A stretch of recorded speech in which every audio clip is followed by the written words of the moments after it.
வணக்கம். கர்மங்கள் வெறுமனே நல்லவை தீயவை என்பதை தாண்டி எமது வாழ்வை வடிவமைப்பதற்காக 5ஆக வகுக்கப்பட்டுள்ளன. இவை வெறும் கோட்பாடுகளாக அல்லாமல் எமது அமைப்பை சீராக வைக்க உதவுகின்றன. 1. நித்திய கர்மம். இவை நாம் தினமும் செய்ய வேண்டியவை. எமது பூஜைகள், தியானம், தார்மீகமான வாழ்க்கை முறை இவற்றை நாம் செய்யாமல் தவிர்க்கக்கூடாது. அடுத்ததாக நைமித்திக கர்மங்கள். நாங்கள் அவ்வப்போது செய்ய வேண்டியவை.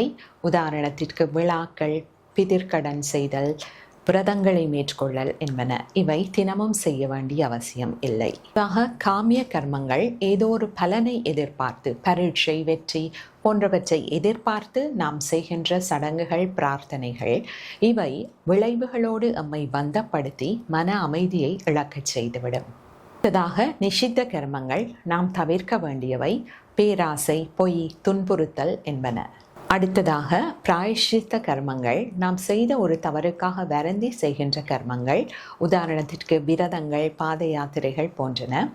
இவை எமது மனதை தெளிவுபடுத்தக்கூடியவை. இவ்வாறு நாங்கள் செய்கின்ற கர்மங்களில் இருந்து உயர்வதற்கான வழியை கீதையில் பகவான் தெளிவுபடுத்துகின்றார். நிமித்த மாத்திரம் பவ. அதாவது நாங்கள் எந்த ஒரு காரியங்களை செய்யும் போதும் நாம் வெறுமனே ஒரு கருவி என்ற பாவத்தோடு செய்ய பழக வேண்டும். நன்றி.